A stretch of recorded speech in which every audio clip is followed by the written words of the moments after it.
What's happening? Your man Will Freeman, RevolutionaryLifestyleDesign.com, coming at you today to talk about how to become a digital expat and live life location independent. Okay, what I mean by digital expat is it's really just a term for an entrepreneur who makes money online and then lives in a country that he wasn't born in. Okay, I don't take any pride in that term. I'm just using that term as a reference point for you to be able to understand the type of lifestyle that I'm trying to explain.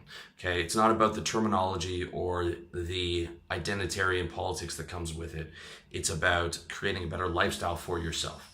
And this can be a really good thing for some guys because when you set things up properly, you can live in a cheaper country and geo arbitrage your online income. You can live in a more fun, more relaxed, more safe country. You can live in a country where, because of the way you structure things, you're paying low to no taxes. You can live in a warmer country. You can live in a country with better dating prospects because you've, again, geo arbitraged your sexual market value. And you can take cheaper and more frequent vacations because you own your own time. You're not tied down to a job. And if you're living in, say, Asia, a vacation from Chiang Mai to Bangkok, the flight's only going to cost you about $40 or to one of the islands, okay? So this can be a really good setup. And I've been a quote-unquote digital expat for 3 years now, and I can tell you the quality of my life has significantly gotten better. And it's a lifestyle that's available to you if you want it, but it's the lifestyle that I'm talking about, not the identity, okay? You don't need to run around calling yourself a digital expat. I definitely don't. I don't think I've ever used that term in my real life. I'm just using that to be able to present a reference point to you. And you definitely do not want to call yourself or aspire to be a digital nomad. A digital nomad is a broke, homeless drifter in desperate need of a shower, okay? I hate to be the one to break it to you if you're reading a lot of those blogs, but becoming a digital nomad is nothing to aspire to. You can't make money going from one place to the other every week. You can't run a business from the beach. You cannot make money working only 4 hours a week. And it's just not a good aspiration. I've met a lot of digital nomads, and no disrespect to those guys or guys who are selling that lifestyle. I'm telling you, not something you want to aspire to be, okay? Even if you're young and you want to see the world, that's great. But being a nomad or taking on that identity, definitely not the right move. What you want to do is build an actual business so that you can live anywhere you want and set up a base somewhere and then take 2 or 3 vacations a year to somewhere new. So if you set up a base in Asia or let's say Thailand, okay, every 3 or 4 months, you can dip down to one of the islands when you've done enough work for that quarter. Or you can go over to Bangkok, or you can go next door to Vietnam or to Laos or to the Philippines and take a really cheap flight and stay in a nice hotel and not pay a whole lot of money doing it, all right? But you have a base, you have a home, you have your routine set up, you have actual plates and cutlery in your house. You're not running around trying to find where to get a hot shower or where you can go to the bathroom. I mean, this is a mess trying to live like that, okay? It's unacceptable, all right? And you don't have to move back home, okay? There's a ton of guys that come out here to test out being the digital nomad, and they go wild with the drinking and girls. They spend all their money, and then it's back to mom's basement again and getting a job and saving money again and starting from scratch. Not what you want to do, okay? So there's really a couple reasons why you don't want to be a digital nomad. The first is the more that you travel, the more things can go wrong. I'm talking about, you're dealing with visa situation, which is constantly changing, at least in Asia. You're dealing with immigration. So where if you didn't have the exact right form, even though you filled out the form that was on the website, it was a different form that day, the border guard or whoever says you can't go back into that country. And now your whole year's messed up, right? Because you've been bouncing around everywhere. The more you travel, the more things that go wrong. I'm telling you, I'm the most meticulous planner, but there's no time where I'm going to another country where there hasn't been some type of a problem. Traveling is uncomfortable, unfun, and stressful. Traveling is right up there with moving for me as one of my least favorite things to do. I hate being on the plane for a long time. I hate being surrounded by strangers and their kids that are crying. I hate going through airport security. Probably one of my top 5 least favorite things to do in the world. I hate traveling as I want to travel as little as humanly possible. Okay, outside of being able to enjoy and go on a vacation, but if I'm going somewhere, I want to stay there for a while, so I don't have to go through all the hoops of staying there for 1 week, and then it's like I'm back on the plane again. All right. Traveling costs money, from hotels to plane rides to cab rides to figuring out where the food is. All the money that you're saving in taxes and living costs, if you're actively traveling, you can easily burn through whatever you're saving and be spending the same amount of money you would be spending in a Western country, paying taxes and paying a much higher cost of living. Constant travel will mess up your routine, your health, fitness, and peace of mind. It's very hard to have all that together, as well as of course, your business routine when you're traveling around everywhere. It's not possible. It's eating healthy, going to the gym, all that stuff, getting all your to-do list done for the business, knowing where everything is in the city, not possible when you're bouncing around. You cannot build a business without a base and without a routine. That's a fact. And if you're not trying to build a 6-figure business, or at least the developing world equivalent of a 6-figure business, which is like $4,000 a month, there's no point being in business, man. Like you have to aim to be the top 10% wherever you're living, or there's just no point going through the extra stress and all the stuff you have to do for business. I mean, you have to be in it to win it. You have to be in it to be building something that's going to be great. And you can't do that without a solid base, without a solid routine, without grinding every day, without waking up early. It's just not possible, okay? And lastly, being a nomad and having a bunch of stamps on your passport is nothing to be proud of, okay? I call it, this is the new materialism. Or I did a video about how to become a minimalist. And a lot of guys have caught on to that idea, and they're not buying the expensive cars and suits and all that stuff, and they see through it. But they take that status game and they move it over to buying experiences. And I've seen guys like comparing each other's, the amount of stamps they have in their passport. And again, you've just traded one thing for the other. Or you've traded the identity of salesman for digital nomad, or for yoga guy, or for vegan or bodybuilder, or any of these things. When in reality, none of those things are anything to aspire to. It's all about creating a lifestyle where you're happy, okay? That's what it's about, right? Even the term digital expat is not an identity to aspire to. It's just about creating a better lifestyle for yourself, okay? In reality, you're just an entrepreneur who moved somewhere else to take advantage of better economic conditions, better weather, better dating opportunities, and just a better lifestyle. That's it, okay? But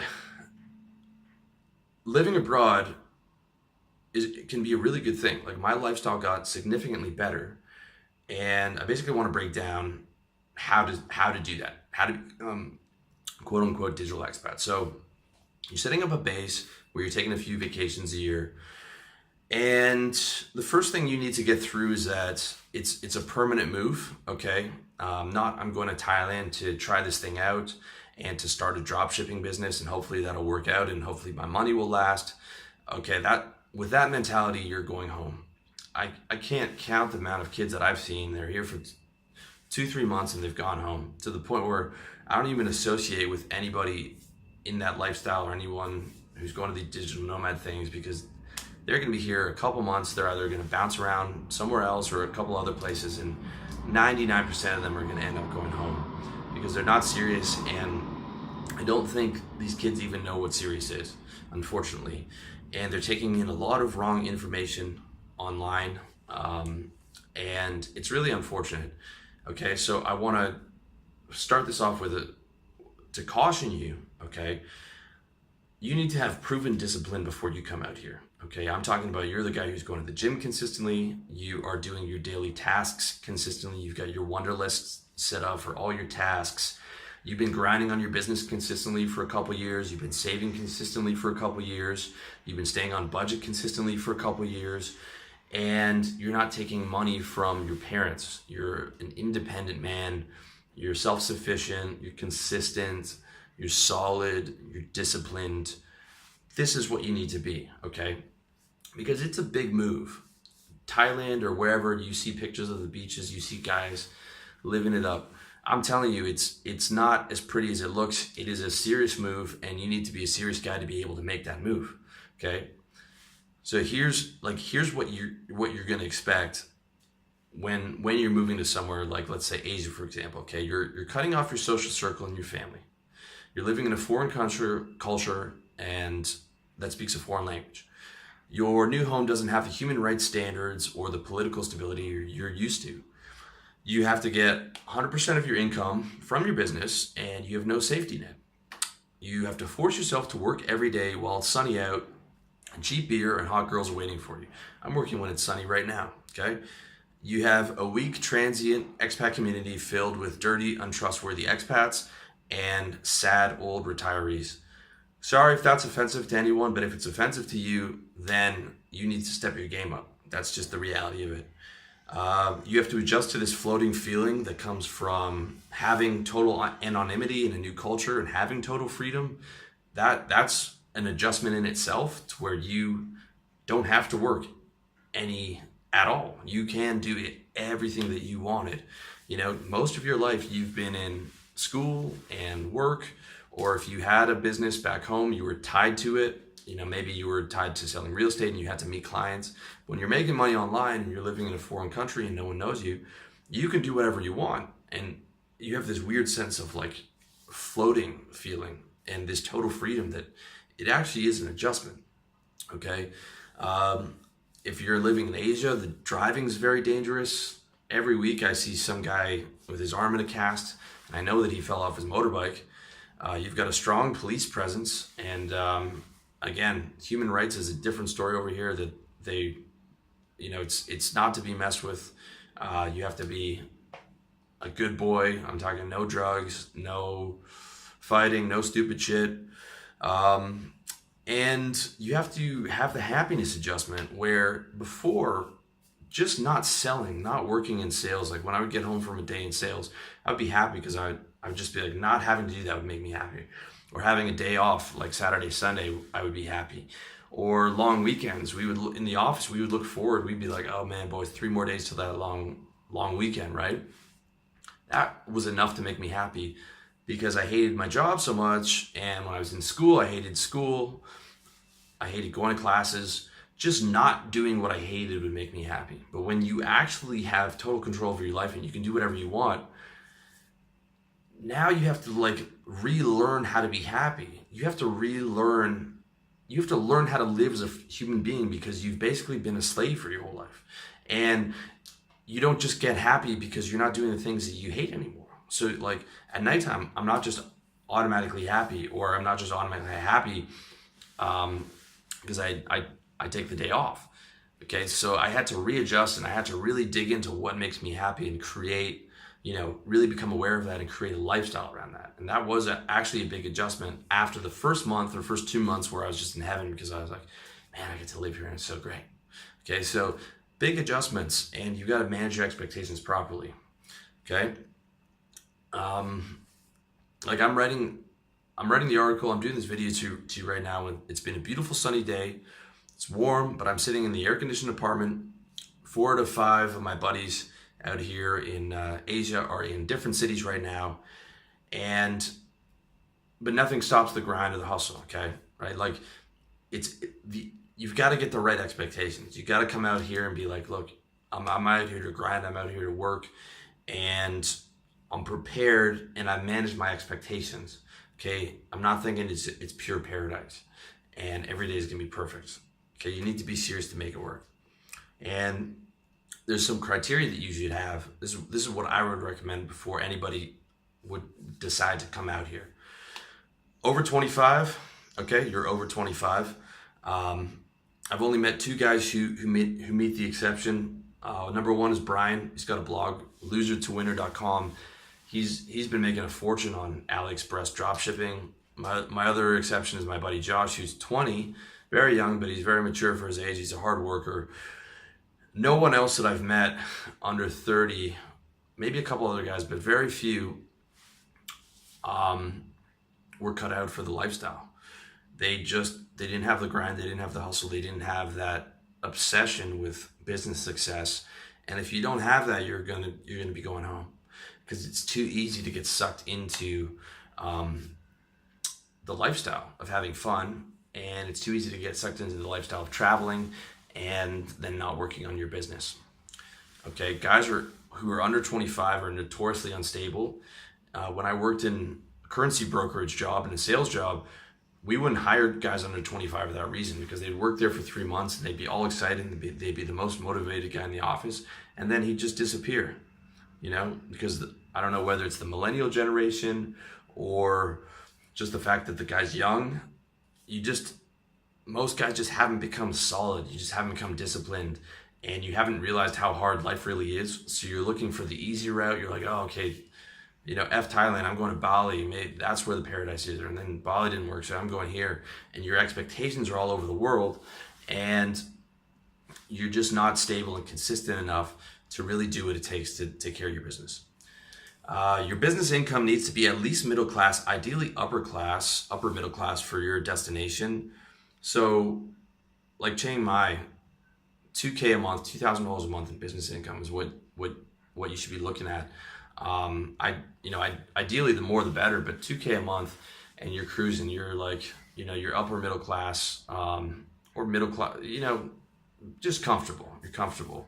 I mean, I think a good doctor will make $3K a month here. So, that shows you where you need to be.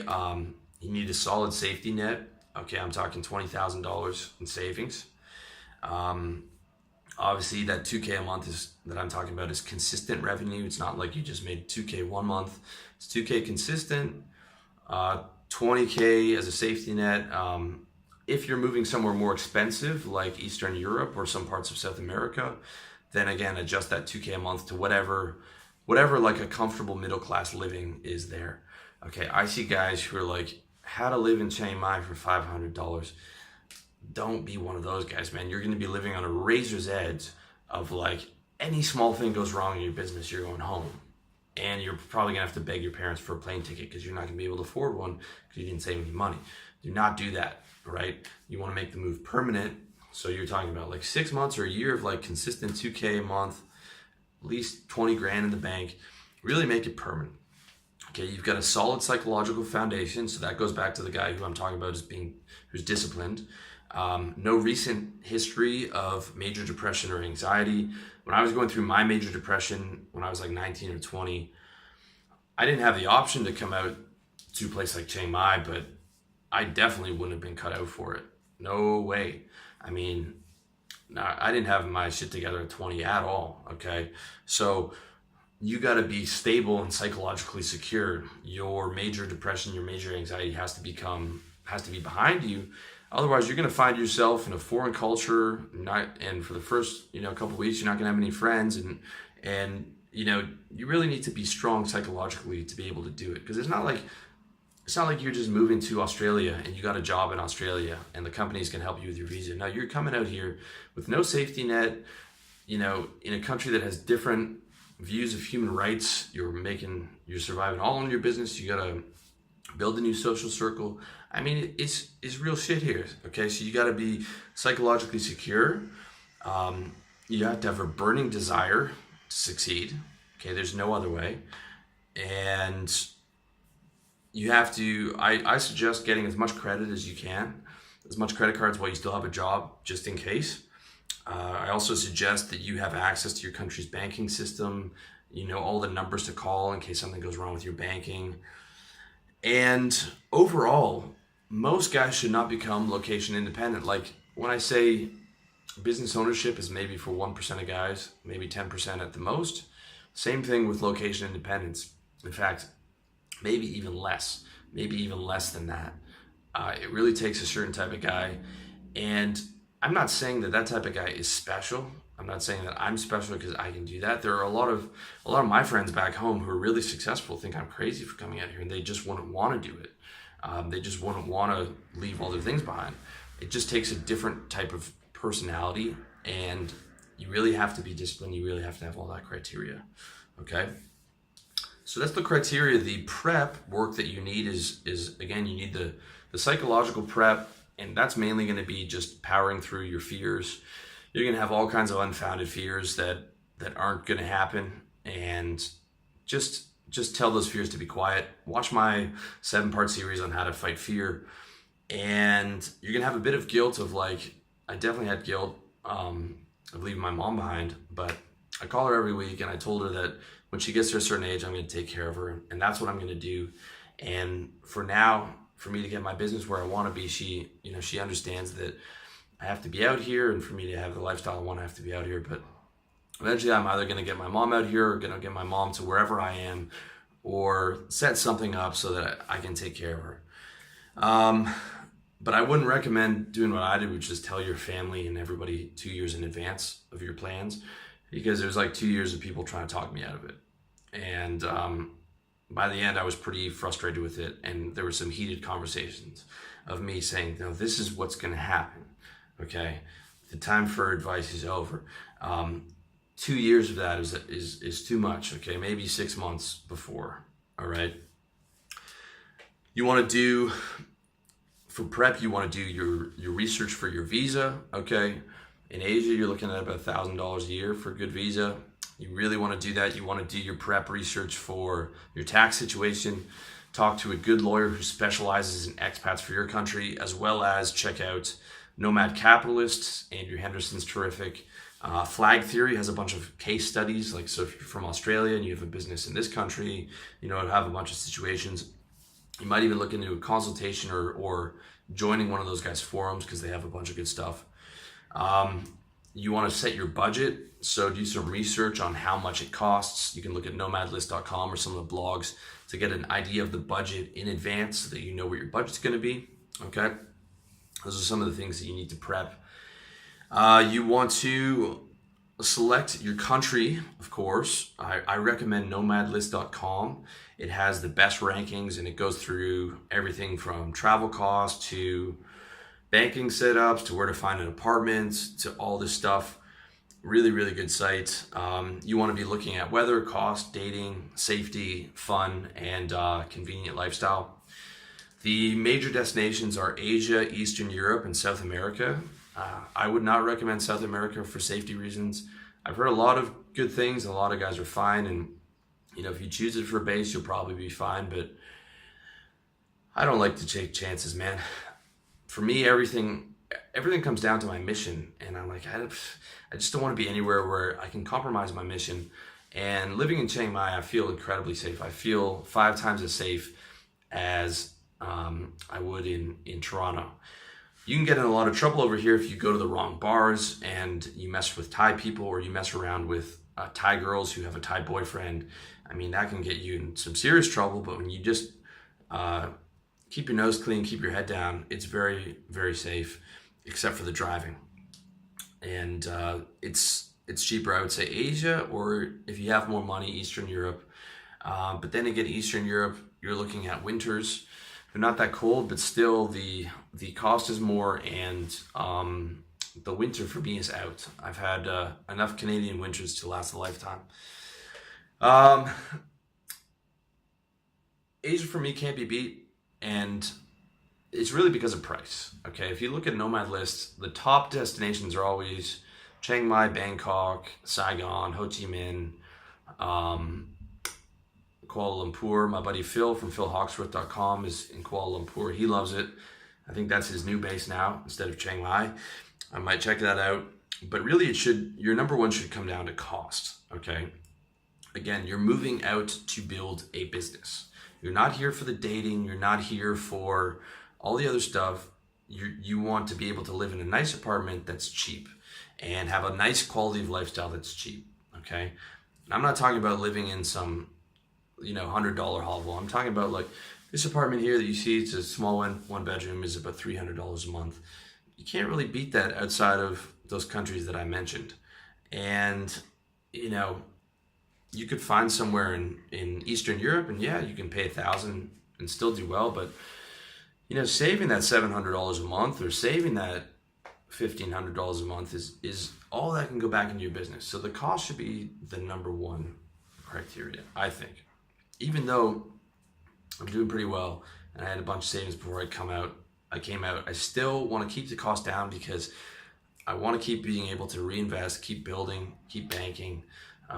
It just makes sense in the grinding years. Once you've manifested that business and you built it huge, then you can go anywhere. But in the grinding years, I'm a fan of keeping everything minimal, not to where you're living, you're scrounging, okay, and you're living in some low-level apartment and you can't afford Starbucks. I mean, when you have a $300 apartment, I buy like a $5 or $6 coffee every day.